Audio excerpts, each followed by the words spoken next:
Hey guys, welcome back to our YouTube channel. और सबसे पहले तो आप लोगों से जेन्युइन अपॉलॉजी। ना मैंने यूट्यूब कमेंट्स का रिप्लाई करा, ना इंस्टा मैसेजेस का, ना टेलीग्राम मैसेजेस का, बिकॉज मैं थोड़ी सी ऑक्यूपाइड थी, थोड़ी बिजी हो गई थी। जस्ट बिकॉज वेकेशन ओवर हुई थी ना, वेकेशन ओवर हुई, फिर हम गए वहाँ, कम्युनिटी पोस्टिंग हमारी स्टार्ट हो गई। तो ऐसा सब एकदम न्यू तो नहीं बोल सकते, पर ऐसे घर से जाओ तो थोड़ा वो हो जाता है ना, फ्री से एकदम बिजी शेड्यूल। तो उसमें मैं खुद को थोड़ा एडजस्ट करने की कोशिश कर रही थी। बाकी मैंने रिसेंटली अभी रिप्लाई करना स्टार्ट कर दिया है। यूट्यूब कमेंट्स के मैं कर दूंगी अभी रिप्लाई, मुझे पता है खूब सारे भरे हुए हैं, उसके लिए बहुत बहुत सॉरी। और आप लोग बहुत अच्छे हैं, ऐसे बोलते दीदी आप कहाँ गायब हो गए, आप तो इनएक्टिव ही हो गए, ये बता दो, सेव मार्क्स बता दो, कट ऑफ बता दो, डॉक्यूमेंट बता दो। हाँ, सब कुछ बताऊँगी, सबके रिप्लाई करूँगी। सबसे पहले आप ये वीडियोज़ देखना, ये वाली वीडियो देखना, उसके बाद जो कमेंट्स है उसका भी अगर कुछ अलग होता है तो मैं रिप्लाई करूँगी। उसके बाद भी कोई डाउट होता है तो प्लीज़ पूछ लेना टेलीग्राम पे या जहाँ भी आपको पूछना हो, ठीक है। उतने के लिए माफ़ी यार, ठीक है ना, हो जाती है, कभी कभी गलती हो जाती है मेरे से भी, थोड़ा मैं बिज़ी हो गई थी, ठीक है। सो आज मैं आ चुकी हूँ घर पे। लाइव अपडेट ये है कि मैं आ चुकी हूँ घर पर, शूटिंग कर रही हूँ आप लोगों के लिए। गर्मी बहुत ज़्यादा है यार, उससे बड़ी प्रॉब्लम हो रही है, हॉस्टल में काफ़ी गर्मी है। चलो अब स्टार्ट करती हूँ। और मैं सबसे पहले आपको बताती हूँ कि मैं क्या क्या आपको इस वीडियो में बताने वाली हूँ। सबसे पहले तो रिज़ल्ट। आप लोग पूछते हैं कि दीदी रिजल्ट कब आ रहा है। दूसरा आप पूछते हो कट ऑफ मार्क्स, काफ़ी ज़्यादा पूछे हो। लास्ट आप पूछ रहे थे डॉक्यूमेंट। इनमें से जेन्युइन क्वेश्चन सिर्फ एक ही है कि डॉक्यूमेंट क्या है। बाकी की तो जो दो क्वेश्चन है ना, सबसे पहले मैं बात करती हूँ कि डेट का, वो रिजल्ट कब आने वाला है। देखो यार, इसमें मैं बेफालतू की एक बड़ी सी वीडियो खींच के बना सकती हूँ, रिजल्ट डेट ये होगी वो होगी, पर मुझे वो सब एजेंडा नहीं करना, क्योंकि वो चीज़ कोई नहीं बता सकता कि रिजल्ट कब आएगा। जब आएगा ऑफिशियल वेबसाइट पे एक बार में जाए। अब कोई ऐसा इंटरनल मेंबर तो है नहीं एम्स के एग्जामिनेशन सेक्शन का जो आपको बता दे जल्दी से कि रिजल्ट कब आउट होने वाला है। और कोई आपको बता भी रहा है तो वो डिस्ट्रैक्ट कर रहा है। इससे अच्छा ऐसी वीडियो देखने से अच्छा कोई मूवी देख लो, खाली बैठे हुए हो। तो ऐसा कुछ भी नहीं है। कब आएगी रिजल्ट, जब आना होगा वो आ जाएगा, आपको पता चलेगा, मुझे पता चलेगा। मैं इवन खुद पर्सनली टेलीग्राम पे लिंक डाल दूंगी, खुद से बता भी दूंगी कि हाँ रिजल्ट आ गया है। पर अभी के लिए प्लीज़ ये वाला क्वेश्चन पे फुल स्टॉप कर दो कि रिजल्ट कब आने वाला है, वो आपको कोई भी नहीं बताएगा, ठीक है।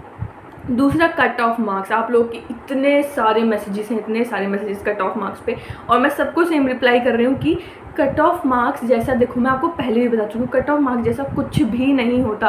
Cut off marks safe marks जिसे बोलते हैं। यहाँ पे पहली बात तो रैंक होती है, रैंक के अकॉर्डिंग सब कुछ डिसाइड होगा। आप लोग कह रहे हो दीदी मेरा 60+ अच्छा हुआ है, मेरा 60+ हुआ है, मेरा 55+ हुआ है, मैंने 41 करा है, SC कैटेगरी है। देखो हम मार्क्स तब बता सकते हैं जब मेरे को हाईएस्ट मार्क्स पता हो। अब मान लो मुझे पता चल गया हाईएस्ट मार्क्स 90 आया है, ठीक है। मान लो किसी स्टूडेंट ने 90 मार्क्स को हाईएस्ट अचीव करा है, तो 90 सबसे ज़्यादा है, तो 90 के अकॉर्डिंग अब हम डिसाइड कर सकते हैं कि हाँ 80 सेफ है, 70 सेफ है, 50 सेफ नहीं है। अब मैं रैंडम आपको कैसे बता सकती हूँ कि 50 सेफ है 50 नहीं है, खुद बताओ ना। ऐसे आपको कोई भी नहीं बता सकता। कोई बता रहा है तो फिर से वही आपको गुमराह कर रहा है। क्यों गुमराह होते हो यार, इतनी इजी मत बनो गुमराह होने के लिए। वैसे भी अभी बहुत लोग आपको गुमराह करेंगे, फिर गुमराह होना बाद में, ठीक है। तो ऐसे कोई भी नहीं बता सकता कि सेव मार्क्स क्या है या कट ऑफ मार्क्स, ऐसा कुछ भी नहीं है। एक बार रिजल्ट आने दो, उसके बाद जब रैंक लेटर वगैरह डाउनलोड होने लग जाते हैं, काउंसलिंग की प्रॉपर लिस्ट आती है, वहाँ से आपको पता चलता है रैंक मार्क्स वगैरह, तब बात करेंगे ना हम लोग। और किसी ने मुझे मैसेज भी किया था, दीदी आपने तो मार्क्स ही नहीं पूछे। यार उन्हें पूछे थे कम्युनिटी पे, वहाँ पे टैब पे मैंने पूछा था कि आप लोग बताओ आपका रिजल्ट कैसा गया। लोगों ने शेयर भी करा था, वहाँ मैंने रिप्लाई करा था। और हाँ, किसी ने आज मैसेज भी किया है पैरामेडिकल स्टूडेंट ने कि उनके 85+ हो रहे हैं। उनको बहुत सारा कॉन्ग्रेचुलेशन। वो उनका डेफिनेटली एम्स दिल्ली में होने वाला है अगर उनके 85+ आ रहे हैं तो, विदाउट एनी नेगेटिव मार्किंग, कुछ भी ना हो। अगर 85+ बन रहे हैं तो very good, you did well. उसके बाद आ जाते हैं हम एक जेन्युइन डाउट, जो कि है डॉक्यूमेंट, जो आपको जेन्युइनली प्रिपेयर्ड रखने चाहिए। और आप लोगों के डॉक्यूमेंट से रिलेटेड कई डाउट्स थे। देखो इस वीडियो में, देखो ऐसा तो काउंसलिंग का प्रोसीजर बहुत बड़ा होता है, और आपको समझाने के लिए मैं आगे फर्दर वीडियोस लाती रहूँगी। बट अभी के लिए मैं आपको बता दूँ डॉक्यूमेंट जो आपके पास जस्ट एकदम में एक बैग में तैयार होने चाहिए कि हाँ मेरे पास ये डॉक्यूमेंट है, क्योंकि ये मेरे को वहाँ पे सबमिट करवाना है। और क्या क्या क्राइटेरिया, आप लोग ऐसा ही बोल रहे थे ना, आपके पास कुछ डॉक्यूमेंट कम है तो उसका आपको डिमांड ड्राफ्ट बनवाना पड़ेगा, आपको पैसे देने पड़ेंगे, किस लिमिट में आपको सबमिट करना है, वो चीज़ें मैं अच्छे से अभी आपको बता देती हूँ क्या है हिसाब। अब आता ही है, हाँ मैं इसका वो भी डाल दूंगी कि इस टाइम पर मैंने स्टार्ट करा है। तो यहाँ से मैं बात करती हूँ डॉक्यूमेंट के बारे में। तो डॉक्यूमेंट में क्या है, आपका सबसे पहले जो आपका एडमिट कार्ड है ना, वो जो भी आपको एम्स के द्वारा अभी आपने जो एग्ज़ाम दिया उसमें आपने जो भी एडमिट कार्ड लगाया है आपको वो चाहिए। चाहे ये मैं दोनों के लिए बता रही हूँ, बहुत लोग अलग से पूछते हैं दीदी पैरामेडिकल या नर्सिंग, दोनों का सेम है, ठीक है, ऑन एंड ऑन दोनों का एक साथ ही जाता है, ठीक है। तो सबसे पहले आपका एम्स का एडमिट कार्ड जो अभी आपने एग्ज़ाम दिया है वो वाला एडमिट कार्ड आपको रखना है, ठीक है। उसकी कॉपीज़ अपनी 2-4 कॉपी निकाल के बिल्कुल तैयार रखो, ठीक है। उसके बाद आपकी रजिस्ट्रेशन स्लिप, आपको ये नहीं कहेगा दीदी मैं तो भूल गई रजिस्ट्रेशन स्लिप क्या होता है। रजिस्ट्रेशन स्लिप वो है जो आपने स्टार्टिंग में फॉर्म फिल करते टाइम एक रजिस्ट्रेशन स्लिप होगी ना, उसमें आपने जहाँ पे सेंटर चुना होगा, फ़ी पे करी थी, तो उसके बाद एक रजिस्ट्रेशन स्लिप जनरेट हुई थी, वो वाली रजिस्ट्रेशन स्लिप आपको चाहिए होगी, ठीक है। ध्यान से सुन लो बच्चा, डॉक्यूमेंट और वेरी इंपॉर्टेंट, ये आपके लिए काफ़ी इंपॉर्टेंट, क्योंकि वहाँ पर अगर आपका एक डॉक्यूमेंट भी मिसिंग होगा ना तो या तो वो आपको डिमांड ड्राफ्ट के लिए बोल देंगे या फिर आपको वापस भेज देंगे। तो प्लीज़ बिल्कुल रिस्क नहीं लेना। अभी तक मैं 2 डॉक्यूमेंट बोल चुकी हूँ और ये जो मेरे पास फोटोग्राफ है ये मैं टेलीग्राम पे डालूंगी, तो टेलीग्राम अपना ज्वाइन करके रखो। जिन्होंने ज्वाइन करा है वेरी गुड, जिन्होंने नहीं करा है वो ज्वाइन कर लो, मैं ये फोटोग्राफ डाल दूंगी, ठीक है। सबसे पहले आपका एडमिट कार्ड, तब तक ध्यान से सुनो, एडमिट कार्ड जो एम्स ने इशू करा है वो होना चाहिए आपका। दूसरा आपका रजिस्ट्रेशन स्लिप जो आपने फॉर्म फिल करते टाइम आपका जनरेट हुआ होगा, ठीक है। उसके बाद कुछ चीज़ें ऐसी हैं जो अभी आपके पास नहीं होगी, वो रिजल्ट आने के बाद आएगी, जैसे कि आपका ऑफर लेटर। ऑफर लेटर आता है, उसमें आपको वो लोग ऑफर देते हैं कि आप आओ, मतलब हमारे यहाँ आपको सीट मिली है इस वाले एम्स में, तो वो आपका काउंसलिंग के टाइम उसके बाद जनरेट होगा जब आपको सीट मिल जाएगी, तो उसके लिए रुक जाओ। बट ये चीज़ें होती हैं ऑफर लेटर। नेक्स्ट होता है seat allocation letter. Seat allocation जिसमें कि आप लिखा होता है कि हाँ आपको ये वाली सीट एलोकेट हो गई। देखो एक ऑफर लेटर मिलता है उसमें आपके नाम के साथ वगैरह लिखा वगैरह वगैरह सब लिखा होता है कि हाँ आपको यहाँ सीट मिली हुई है, ऐसी एक सीट एलोकेशन लेटर भी आता है, ठीक है। उसके बाद है इम्पॉर्टेंट आपका 12th का सर्टिफिकेट, ठीक है। 12th का सर्टिफिकेट, अपना 10th का सर्टिफिकेट, और ये जो लिखा हुआ है ना पासिंग सर्टिफिकेट, ये जो इतना लंबा चौड़ा लिखा है कुछ भी नहीं है। आपको 12th और 10th का अपना जो रिजल्ट है ना वो लेकर आना है। इसके साथ आपके स्कूल से जो भी मिलता है ना, जैसे कैरेक्टर सर्टिफिकेट हो गया, ये भी उसके अंदर लेकर के आना, ठीक है। उसके बाद है आपका 12th class migration certificate. Migration certificate के बारे में आप लोगों ने क्वेश्चन पूछा हुआ था। माइग्रेशन सर्टिफिकेट आपको स्कूल से मिलेगा या फिर आपके रिस्पेक्टिव बोर्ड है, जैसे फॉर एग्जाम्पल मेरा CBSE बोर्ड है तो मैंने शायद से हाँ वहीं से जाके बनवाया था, क्योंकि उन्होंने स्कूल वालों ने मेरे को हैंड टू हैंड नहीं दिया था, तो मैंने वहाँ से बनवाया था। आज मैं अपनी फ्रेंड से रिंकी से बात करती, आप लोग जानते हो रिंकी को, तो रिंकी बताई थी उसको तो उसके स्कूल वालों ने रिजल्ट के साथ ही दे दिया था। सो कृपया जाइए अपने पुराने नहीं या रिसेंट जो भी आपके बैग में अपने रिजल्ट रखे हुए हैं उनको कृपया खोलिए और देखिए उसमें क्या क्या रखा है। माइग्रेशन सर्टिफिकेट होना चाहिए, कैरेक्टर सर्टिफिकेट होना चाहिए, आपका 10th और 12th का ओरिजिनल पासिंग सर्टिफिकेट होना चाहिए। फ़ोटो कॉपी से काम नहीं चलेगा यार, बिल्कुल ध्यान रखना, बिल्कुल काम नहीं चलता। बहुत ज़्यादा स्ट्रिक्ट इंस्टीट्यूट है, स्पेशली मैं दिल्ली की सारे एम्स की बात करूँ, इतने स्ट्रिक्ट है ना, इनको एक मतलब कोई दुख नहीं है कि आपको सीट नहीं मिलने वाली, आपकी रैंक कितनी अच्छी है कोई फ़र्क नहीं पड़ता, सीधा बोलेंगे घर भाग जाओ, या दूसरा कहेंगे डिमांड ड्राफ्ट दो। अभी डिमांड ड्राफ्ट का मैं बताती हूँ क्या हिसाब है, ठीक है। तो प्लीज़ अपने सर्टिफिकेट्स को जाओ और जहाँ धूल जमा के आपने रखा हुआ है ना सब झाड़ के अच्छे से निकाल के रख लो, ठीक है। अपना माइग्रेशन और कैरेक्टर सर्टिफिकेट उसको ध्यान से रखना, ठीक है।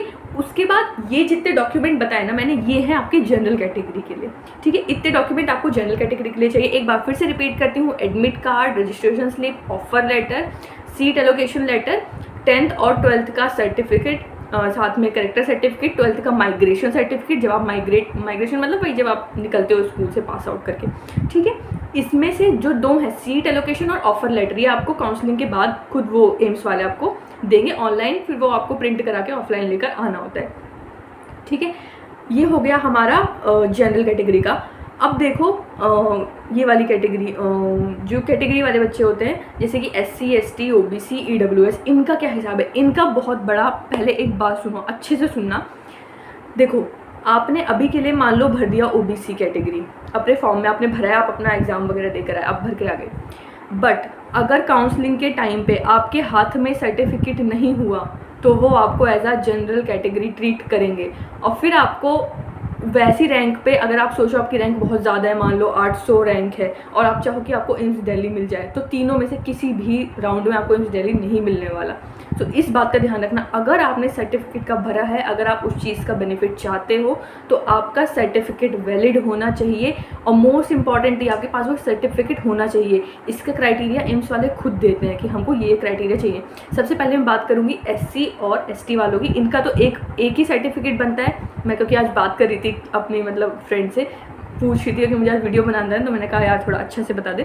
तो जो SC ST वाले उनका तो एक ही सर्टिफिकेट है, उनका ऐसा कोई चक्कर नहीं है कि सेंट्रल लेवल का है या स्टेट लेवल का है, उनके में ये सब नहीं होता। जो ये सेंट्रल लेवल वाला चक्कर है ये आएगा आपका OBC और EWS में, ठीक है। इस चीज़ का अच्छे से ध्यान रखना, बहुत पुराना नहीं होना चाहिए, अपडेट करवा लो। अगर अभी तक अपडेट नहीं करवाया, ध्यान से सुन लो, OBC और EWS वाले बच्चे, आपको सेंट्रल लेवल का सर्टिफिकेट बनाना है अपनी कैटेगरी का, ठीक है। OBC और EWS आप लोगों ने बहुत क्वेश्चन भी करे थे, दीदी मेरे पास स्टेट लेवल का है, बिल्कुल भी नहीं चलेगा, सेंट्रल लेवल का होना चाहिए, अपडेटेड होना चाहिए, नहीं 2-4 साल पुराना यहाँ पर। क्योंकि अगर मैं लास्ट टू लास्ट ईयर का देखूँ तो इन्होंने कितने का दे रखा है, मतलब 1 साल, मिनिमम 1 साल या 6 महीने का कुछ ऐसा दे रखा है। मान के चलो 8-10 महीने के अंडर में आपने अपडेट करा रखा हो, ऐसा नहीं कि आपने बहुत पुराना बनवा रखा हो। सबसे पहली रिक्वायरमेंट है आपका ये होना चाहिए सेंट्रल लेवल का, और दूसरा ये होना चाहिए आपका अपडेटेड वाला, पुराना बिल्कुल भी नहीं चलेगा। मैं सच में बता रही हूँ, ऐसे बहुत से बच्चे होते हैं जो OBC भरते हैं, आते हैं काउंसलिंग के टाइम, उनका सर्टिफिकेट नहीं होता है, फिर वो as a general category treat होते हैं। सो प्लीज़ ऐसा कुछ गलती मत करना। और फिर ये जो सर्टिफिकेट है ना, अभी आपको ऑनलाइन भी अपलोड करने को बोलेंगे। अभी मैं काउंसलिंग का प्रोसीजर बताऊंगी इस वीडियो में, नहीं बाद वाली वीडियो में। इनएक्टिव नहीं होंगी, डरो मत, आपके पास इनएक्टिव नहीं होने वाली। मैं बहुत कुछ सोच भी रही थी, अभी थोड़ा बोलूँगी। तो इनएक्टिव नहीं होंगी। काउंसलिंग का और भी प्रोसीजर है, बस डॉक्यूमेंट बताया। तो अपना जो सर्टिफिकेट है ना सेंट्रल लेवल का, OBC और EWS, वो अपना तैयार करके रखो, अपडेटेड रखना एटलीस्ट 6 to 8 मंथ के बीच में, या 1 ईयर मिनिमम, ठीक है। बाकी वो अभी जब आपकी रिजल्ट आएगी ना, तो वो डेट भी प्रोवाइड करेंगे आपको कि इससे इतने डेट के बीच का होना चाहिए, तभी हम वैलिड मानेंगे। तो समझ गए। और SC ST वाले भी अपना कैटेगरी सर्टिफिकेट तैयार रखेंगे, उनका एक ही होता है, उनका ऐसा सेंट्रल वाला कोई चक्कर नहीं होता, ठीक है। होपफुली आप लोग समझ गए होंगे। बस, और इन सब के साथ ये तो लेकर जाना ही जाना है, ये सब ओरिजिनल आपको लेके जाना है, और साथ में इन सभी चीज़ों की एक फ़ोटोकॉपी भी लेके जानी है, वो भी सेल्फ अटेस्टेड मतलब कि सब पे आपको अपने सिग्नेचर करने हैं, ठीक है।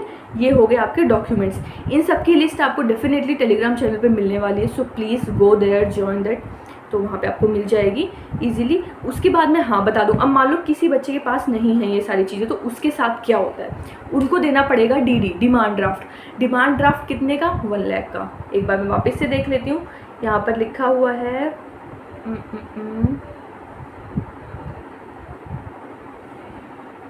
देखो, डिमांड ड्राफ्ट में आपको क्या करना होता है, आपको डिमांड ड्राफ्ट देना होता है 1 लाख का, वो भी कहाँ, एम्स न्यू दिल्ली के डायरेक्टर के नाम पे देना होता है। और वो आपको ना पर्टिकुलर एक लिमिट देते हैं कि अभी ऐसा मैं नहीं बता सकती कितनी लिमिट देंगे, क्योंकि वो रिजल्ट के साथ ही बताते हैं आपको।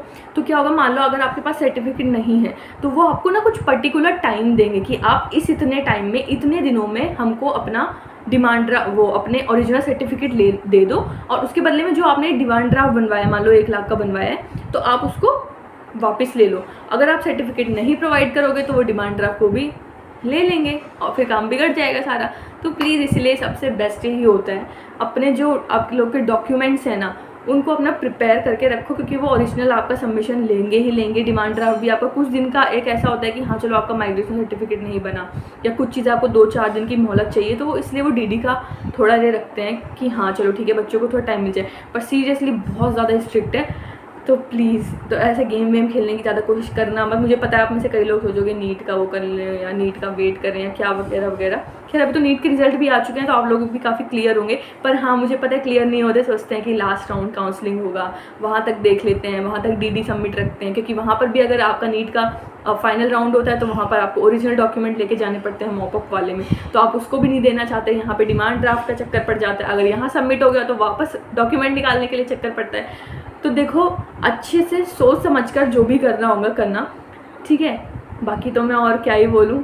हाँ, ये सब थे डॉक्यूमेंट के बारे में। इसके अलावा आपका जो भी कुछ डाउट होगा वो प्लीज़ कमेंट में पूछो, टेलीग्राम में पूछो, टेलीग्राम ज्वाइन करके रखो, मैं डॉक्यूमेंट की लिस्ट वहाँ पर डाल दूँगी, ठीक है। और उसके अलावा बताओ आप सब लोग कैसे हो, वरना हम लोग कभी दीदी आपने पूछा ही नहीं। बताना आप लोग कैसे हो, कोई डाउट होता वो पूछना। और हाँ, एक बात और बताना, आजकल मैं कम्युनिटी पे जा रही हूँ, सो कम्युनिटी पोस्टिंग अगर आपको देखनी होगी तो प्लीज़ कमेंट करना, मैं उसका भी कुछ छोटे छोटे क्लिप्स बनाऊंगी, आप लोग को दिखाऊंगी हमारा कैसे होता है कम्युनिटी में। क्योंकि हम 2-3 जगह पे जाते हैं कम्युनिटी में, मतलब आउटसाइड एम्स, मतलब एम्स के ही पार्ट होते हैं वो, पर हमें अलग से जाना पड़ता है। तो इसलिए मैं थोड़ा ऐसे थकी रहती थी, 2 वीक हो गया था, तो अभी थोड़ा एडजस्ट हो गए हैं। और बस कम्युनिटी पोस्टिंग चल रही है, मज़ा आ रहा है। कल अच्छे से मेरी फर्स्ट टाइम कम्युनिटी में वहाँ पर इमरजेंसी में पोस्टिंग लगी थी। जो लोग इंस्टा पे फॉलो करते हैं वो लोग जानते भी हैं, मैं डालती रहती हूँ वहाँ पे थोड़े स्टोरीज़ वगैरह, तो वहाँ भी फॉलो कर सकते हो। अभी तो एग्ज़ाम हो गया, थोड़ा मस्ती वस्ती करो और बस जो भी शेयर करना है कमेंट्स में शेयर करो, जो भी आपके व्यूज़ हैं, आप लोग और क्या वीडियोस चाहते हैं, इनसे डॉक्यूमेंट के रिगार्डिंग कोई भी डाउट है तो वो पूछो।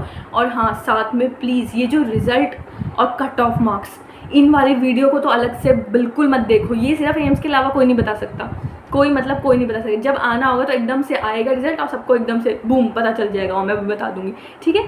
तब तक के लिए सॉरी इतना लेट से वीडियो बनाने के लिए, और बस इतना ही। ध्यान रखो। हाँ, अच्छे से शेयर करो, लाइक करो, सब्सक्राइब करो। मैं इकलौती ऐसी हूँ जो ये बोलना भूल जाती हूँ। हाँ, तो अच्छे से सब्सक्राइब करना है, शेयर करना है, लाइक करना है, और हाँ, डाउट पूछना, अच्छे से मैं रिप्लाई करूँगी। तब तक के लिए bye bye, love you all.